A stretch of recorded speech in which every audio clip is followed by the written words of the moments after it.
ஒரு 4லேருந்து 5 உருளைக்கிழங்கு, சின்ன உருளைக்கிழங்காக இருந்தாலும் சரி, இல்லை பெருசாக இருந்தாலும் சரி, நல்லா வேக வச்சு எடுத்துக்கோங்க. தோல்லாம் சீவி எடுத்து வச்சுக்கோங்க.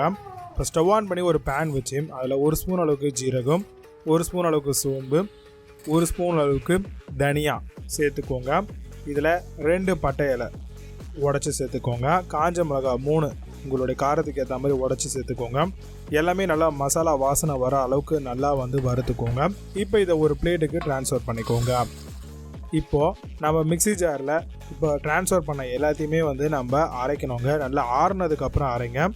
நல்லா பவுடராக இதை அரைச்சி எடுத்துக்கணும். இது ஒரு ஸ்பெஷல் மசாலா. இது கூட கொஞ்சமாக தனி மிளகாத்தூளும் சேர்த்துக்கோங்க. சேர்த்துட்டு நல்லா அரைச்சிக்கோங்க. அரைச்சிங்கன்னா உங்களுக்கு இந்த பதத்துக்கு கிடச்சிரும். இப்போது இஞ்சியும் பச்சை மிளகா மட்டும் கொஞ்சம் கொஞ்சம் போட்டு நல்லா இடித்து வச்சுக்கோங்க. பூண்டு போடக்கூடாது. 2 தக்காளி பழத்தை நல்லா அரைச்சி பேஸ்ட்டாக எடுத்து வச்சுக்கோங்க. இந்த அளவுக்கு இருக்கணும். இப்போது ஸ்டவ் ஆன் பண்ணி பேன் வச்சு பேன் காஞ்சதும் அதில் தேவையான அளவுக்கு எண்ணெய் ஊற்றி 1 ஸ்பூன் அளவுக்கு ஜீரகம் சேர்த்து 1/4 ஸ்பூன் அளவுக்கு மஞ்சத்தூள் சேர்த்து நல்லா பார்த்திங்கன்னா மிக்ஸ் கொடுங்க. இப்போ நம்ம அரைச்சி வச்சுருக்கக்கூடிய அந்த இஞ்சியும் பச்சை மிளகாவையும் சேர்த்து நல்லா பார்த்திங்கன்னா மிக்ஸ் பண்ணுங்கள். தக்காளி அரைச்சி வச்சுருக்கோம் இல்லையா, பேஸ்ட் பண்ணியிருக்கோம் இல்லையா, அதையும் சேர்த்து நல்லா மிக்ஸ் பண்ணுங்கள். எல்லாமே ஒரு சேர மிக்ஸ் ஆகி வரட்டும்.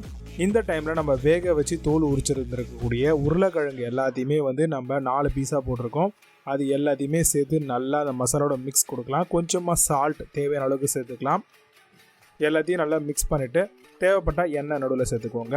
இப்போது புளியை கொஞ்சோண்டு கரைச்சி அந்த புளி தண்ணியை இதில் ஆட் பண்ணணும். இது ரொம்ப ரொம்ப முக்கியமான ஒரு இடம். கண்டிப்பாக புளி தண்ணி சேர்க்கணும் இதில். அப்போ தான் நல்லா டேஸ்டியாக இருக்கும்.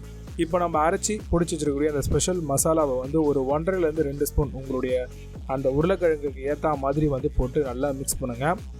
நல்லா ரோஸ்ட் பண்ணுங்கள். ஃபுல்லாக நல்லா மசாலாவோட பைண்ட் ஆகணும். இப்போ கொஞ்சமாக ஆயில் சேர்த்துக்கோங்க. இன்னுமே உங்களுக்கு பார்த்திங்கன்னா நல்லா கிறிஸ்பி ஆகும். நல்லா பார்த்திங்கன்னா உங்களுக்கு மசாலாவோட பைண்ட் ஆகும். இப்போ எல்லாமே பக்காவாக ரெடி ஆகிடுச்சு. இப்போ நம்ம ஸ்டவ் ஆஃப் பண்ணிடலாம். ஆஃப் பண்ணிட்டோம் அப்படின்னா நம்ம உருளைக்கிழங்கு பக்காவாக ரெடியாக இருக்குது. இது Kolkata street style potato roast.